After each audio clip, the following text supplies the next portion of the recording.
ஒரு குரூப் பேர் தான் லேகியோன். அது தேவதூதர்லாம் இருந்தாலும் சரி, அது பிசாசு தூதர்லாம் இருந்தாலும் சரி, அந்த குரூப் பேர் லேகியோன். ஓகே ஃப்ரெண்ட்ஸ், அப்போ நான் என்ன சொல்ல வரேன்னா, அப்போ இந்த மாம்சத்தில் 6000 பிசாசு வரலையும் என்ன பண்ண முடியும்? 6000 பிசாசு மேலே கூட இருக்கலாம், வாசம் செய்ய முடியும், ஆளுசி தங்க முடியும். அதேமாதிரி நம்ம ஆவியில் 6000 தேவ தூதர்கள் தங்க முடியும்.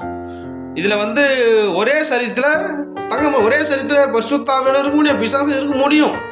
எப்படி கேட்கீங்கன்னா, அதான் சொல்கிறேன், மாம்சத்தில் பிசாசம் ஆவியில் இருப்பாங்க, ஆவியில் தேவனும் கடவுளும் அவருடைய தூதர்கள் இருப்பாங்க. நடுவில் ஒன்று இருக்குது, ஒரு மணி நடுவில் ஒன்று இருக்குது, அது பேர் தான் ஆத்மா. அது என்ன பண்ணு தெரியுமா? அது பாவம், அது ஒன்றும் தெரியாது. அதுக்கு தான் நித்திய ஜீவன், நித்திய நரகம். அதுக்கு தான் பகுத்தறிவு, பகுத்தறிவு, மனசாட்சி எல்லாமே என்னென்னா இந்த ஆத்மா தான்.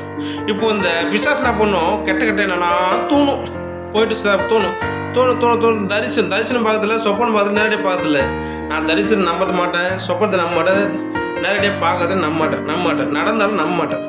ஏன்னா 100% ஃபேக், 100% உண்மை. அது தேவையில்லை எனக்கு.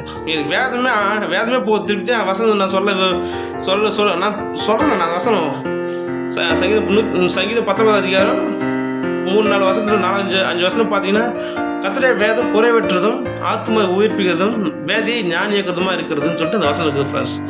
அப்போது எனக்கு தேவைன்னா வேதம் பேர் சொல்கிறார். பேர் என்ன சொல்கிறார்? பேர் 1 பேரில், அதாவது அந்த விடிவெள்ளி தோன்றுவரில் அந்த வசனத்தை கவனித்திருப்பு நலமாக இருக்கும் அப்படின்னு சொல்லி சொல்கிறாரு.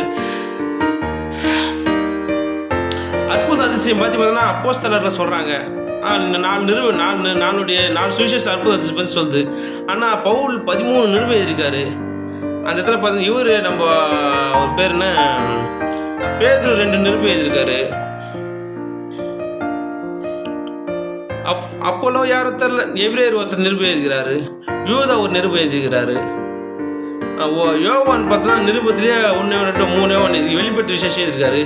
வெளிப்பட்டு விசேஷம் கொடுங்க. இந்த நிருபங்கள் இருப்பது, நிருபங்கள் அது கடிதங்கள் மார்க்லேருந்து ஜூதா வரலையும் அதை படித்து பாருங்கள். அதில் படித்து பார்த்தீங்கன்னா இங்கே தரிசனம், சொப்பனம், அற்புத அதிசயத்தை பற்றி ஒரு 5% இருக்காது ஃப்ரெண்ட்ஸ், 5% இருக்காது. 95% பார்த்தீங்கன்னா ஒழுக்கத்தை நல்லொழுக்க நல்ல காரியங்கள் அதை பற்றி தான் இருக்குது ஃப்ரெண்ட்ஸ். அதனால் நான் என்ன சொல்கிறேன்னா, பிசாசு மாம்சத்துலேருந்து தூண்டி 50% தூண்டுவான். இந்த ஆத்மா என்ன பண்ணுவோம்? அது எடுத்து கொள்ளாது. யார் கையில் இருக்குது?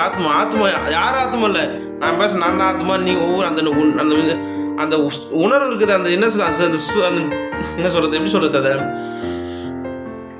இப்போ எப்படி சொல்கிறது, அந்த ஆத்மா நம்ம தான் ஆத்மா. ஆத்மானா அவன் தான் மனிதன், அவன் தான் உண்மையான மனிதன், நித்திய மனிதன் அவன் தான். அந்த பிசாசம் தூதர்களும் கெட்டதை உணர்த்தும் போது நம்ம ஆத்மா யோசிச்சு இது கெட்டதா அப்படின்னா என்ன பண்ணும்? வெறுத்துணும். செய்யக்கூடாது. செஞ்சால் பாவம், அது முடிவு, மரணம், நித்திய ஜீவன், நித்திய நரகம், கடல் சேர்க்க கூடாது, கடல் பிடிக்காது, அது வெறுத்துணும். அப்போ அந்த ஆவியிலிருந்து ஆவியானவரோ அவர் தேவதூதரும் நல்லது உணர்த்துவாங்க. இது உள்ளதான் நடக்கும், வெளியில் உள்ளதான் நடக்கும், டிரான்ஸ்ஃபர் மைண்டில் நடக்கும், தான் மனசில் நடக்கும்.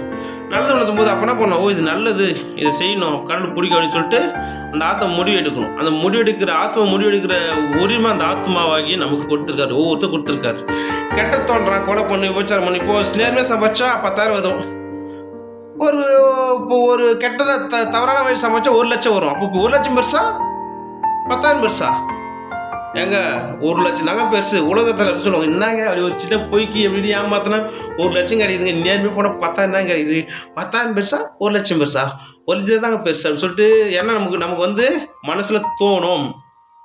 பிசாசு என்ன பண்ணுவான்? நீ பொய் சொல்லி அந்த ஏமாற்றி தப்பாக விற்று அந்த 1000 ரூபாய் பொருளை 1 லட்சம் விற்று பிஸ்னஸ் பண்ணுற நண்பர்களே எல்லாரும் கேளுங்க. 10,000 ரூபாய் பொருள் 10,000 விற்று நம்ம எடுத்துக்கலாம்னு சொல்லிட்டு ஆவியானவர் தேவத்தோடு சொல்லுவாங்க. அது கீழ்ப்படிஞ்சு வாங்கினா ஓகே.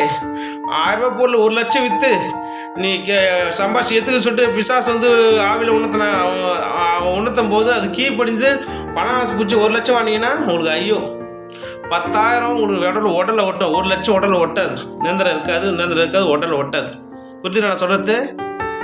அப்போது நேர்மையான காரியம் எல்லாமே ஆவிலேருந்து ஆவியானவரும் கடவுளும் செயல்படுவாங்க, நம்ம உணர்த்துறது தான் எல்லாம் எண்ணங்கள் தான்.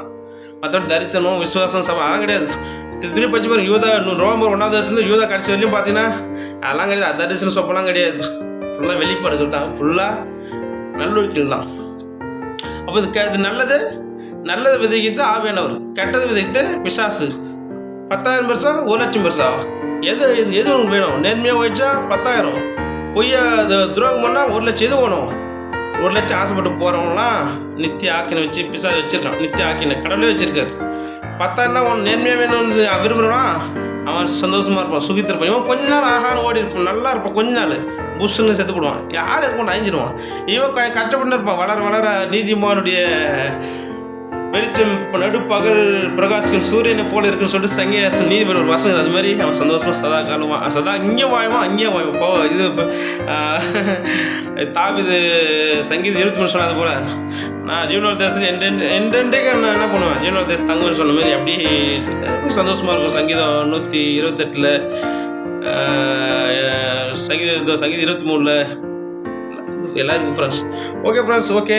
அதனால் நான் என்ன சொல்ல வரேன்னா, மாம்சத்தோடு ரத்தத்தோடு நம்ம யுத்தம் கீது. அதை தான் சொல்ல வரேன். அதை தான் பேசுறதுக்கு எதுக்கு இது விளக்கம் எதுக்குன்னா, மாம்சத்தோடு ரத்தத்தோடு நம்ம என்ன இருக்குது, யுத்தம் இருக்குது. மாம்சத்தோடு ரத்தத்தோடு நம்ம யுத்தம் இல்லை. அப்போ எங்கே போய்ங்க? அப்போ எங்கே பிசாசோடு யுத்தம்? பிசாசு இருக்கிறான், தூதர் எங்கே இருக்கான்? மாம்சத்தோடு ரத்தம் மனிதன் மூலமாக தான் செயல்படுவான்.